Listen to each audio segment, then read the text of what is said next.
Bonjour et bienvenue dans Sport Dimanche, 10 minutes pour faire le tour de l'actualité sportive du week-end. On démarre comme chaque semaine avec les titres. Il le voulait plus que tout, devenir champion du monde du 100 mètres. Malheureusement, c'est de l'argent pour Florent Manodou.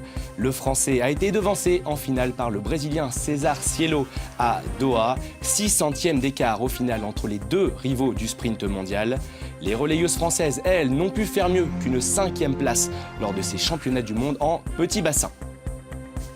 Didier Deschamps, en interview sur France 24, le sélectionneur des Bleus revient pour nous sur cette année 2014 pleine de succès. Il se livre également sur les devoirs qu'ont ses joueurs lorsqu'ils portent le maillot bleu. Et on filera en Allemagne. Franck Ribéry offre la victoire à son club du Bayern. Les Munichois affrontaient le Bayer Leverkusen. Une bonne nouvelle pour celui qui a annoncé l'été dernier sa retraite internationale. Vous l'entendrez dans cette édition. Bienvenue à tous, je suis très heureux de vous retrouver. On débute avec de la natation et la fin des championnats du monde en petit bassin à Doha. Un homme a brillé plus que les autres cette semaine, c'est bien évidemment Florent Manodou. Malheureusement, il n'a pas réussi aujourd'hui à devenir le premier Français champion du monde du 100 mètres. Il s'incline en finale face au Brésilien César Cielo. Son temps, 45 secondes et 75 centièmes. Le Sud-Américain le devance de seulement 6 petits centièmes. De quoi avoir des regrets, lui qui visait une 4e médaille d'or cette semaine. Il a ensuite pris part au relais 4 fois 100 mètres avec ses coéquipiers pour une médaille de bronze. Il quitte donc Doha avec 6 médailles autour du cou, dont 3 en or. Les relayeuses françaises étaient-elles engagées sur le 4 fois 50 mètres? Elles n'ont pu faire mieux qu'une 5e place. Emmenée par Charlotte Bonnet notamment, elle signe un chrono de 1 minute 36 secondes et 32 centièmes. Vainqueur, les Pays-Bas en 1 minute 36 secondes et 24 centièmes cette fois-ci. Les Françaises qui regretteront sûrement l'absence de Camille Muffat. L'ex-numéro 1 française avait annoncé sa retraite sportive en juillet dernier à seulement 25 ans. Football, à présent, je vous le disais en titre, Didier Deschamps a reçu France 24 cette semaine au siège de la Fédération française de football. En 2 ans, l'ancien capitaine des Bleus, champion du monde 98, a transformé cette équipe de France en termes de jeu, notamment avec un quart de finale de Coupe du Monde au Brésil. Des Bleus qui ont également changé leur image auprès des supporters. Le patron de l'équipe de France s'est confié à Benoît Perrochet. Pour lui, les joueurs doivent se sentir privilégiés de porter ce maillot bleu. Écoutez cet extrait. Ils ont beau jouer dans les plus grands clubs, gagner les plus grands titres, il n'y a rien qui peut être au-dessus du maillot de l'équipe de France.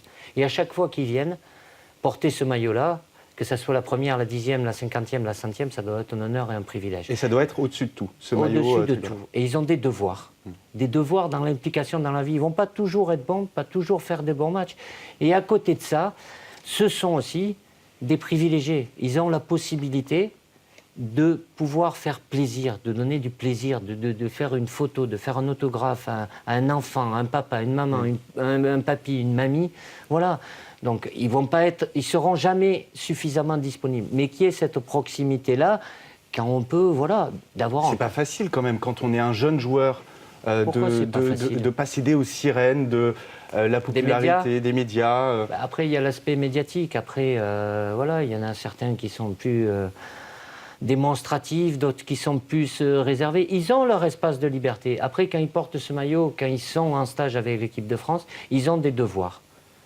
Il faut qu'ils prennent conscience de ça. Ils ont pris conscience de ça. Mais c'est quelque chose qui doit être naturel. Ils ne sont pas là pour jouer, pour surjouer, pour faire semblant.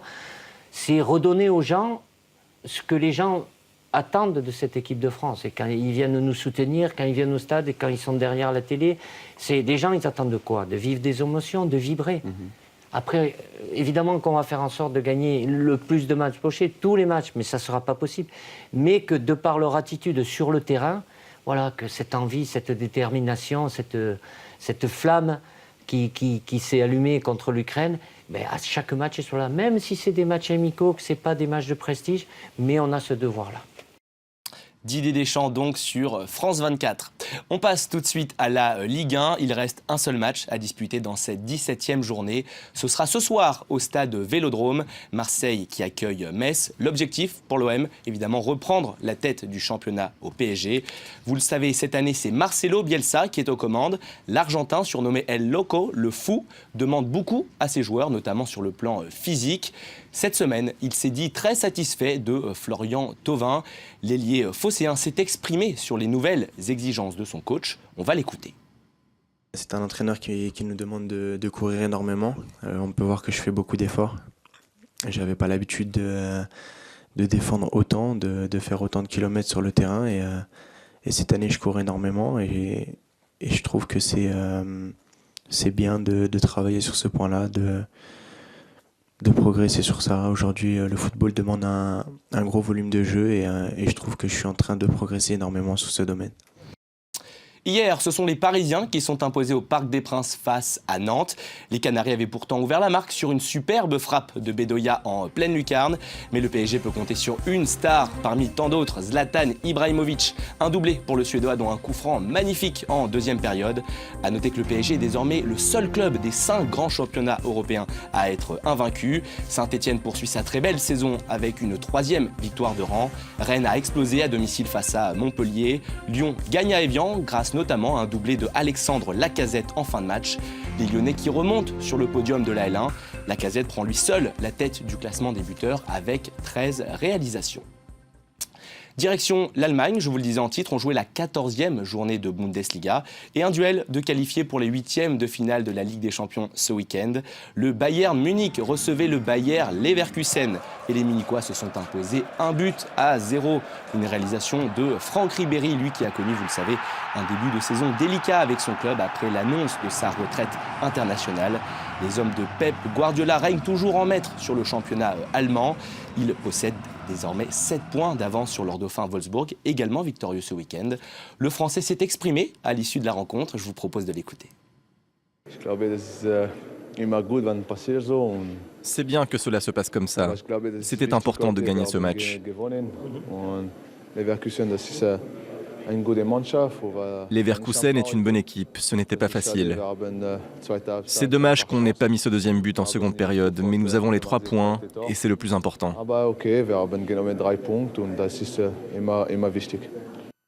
Direction à présent la Première Ligue. L'événement de ce week-end, c'est la première défaite de Chelsea. Les Blues de José Mourinho sont tombés sur la pelouse de St James Park face à Newcastle. Le score 2-1. Les buteurs africains sont à l'honneur, vous allez le voir. Un doublé de Papi Cissé, le Sénégalais, pour Newcastle. Et une réduction du score par Didier Drogba, l'Ivoirien, pour Chelsea. Du coup, c'est Manchester City qui en profite. Les Citizens s'imposent 1-0 face à Everton à domicile. Le but est signé d'un autre Ivoirien, Yaya Touré. Arsenal a été battu à Stoke City. Liverpool continue de stagner avec un match nul contre Sunderland. Au classement, Chelsea ne possède désormais que 3 points d'avance sur City. Manchester United jouera lui ce lundi soir sur la pelouse de Southampton. Le vainqueur de ce match sera sur le podium à l'issue de cette journée. C'est une victoire historique. Jamais un club français ne s'était imposé sur la pelouse de la province du Munster en Coupe d'Europe. C'est du rugby, bien évidemment, et c'est désormais chose faite grâce à Clermont. Les Auvergnats ont fait la différence dans les 20 premières minutes du match. 2 essais signés Lee à la première et Fofana à la 21e. En deuxième mi-temps, les Français ont souffert, mais ont su garder le résultat grâce à une défense à toute épreuve. Une victoire au final 16-9, Clermont en tête de sa poule. Direction à présent l'Indonésie pour vous parler de golf. L'Indonesian Tour avait lieu ce week-end à Jakarta, la capitale. Et c'est une première depuis 4 ans, une victoire pour Padraig Harrington. Cela faisait donc 4 ans que l'Irlandais n'avait plus remporté de trophée sur le circuit. Une véritable traversée du désert pour un joueur de son niveau. Ses cartes sur les 4 jours, 64, 66, 67 et pour finir 71 pour un total de 268 coups sur les 4 jours. Il devance le Thaïlandais Krongpa de 2 coups. L'Australien Holman complète le podium. Ski alpin et la Coupe du Monde de descente à Lake Louise au Canada, vous allez voir les images. C'est l'Américaine Lindsey Vonn qui s'impose dans cette seconde manche. Sa 15e victoire en carrière sur la piste canadienne.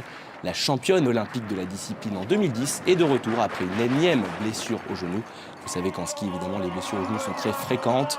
Elle devance sur le podium 2 autres compatriotes. Au classement général de la Coupe du Monde, c'est Tina Mazet qui reste en tête avec 320 points. Lindsey Vonn, elle, fait un bond au classement. Elle gagne 20 places pour se retrouver 10e. C'est la fin de ce Sport Dimanche. Restez avec nous, l'information continue sur France 24.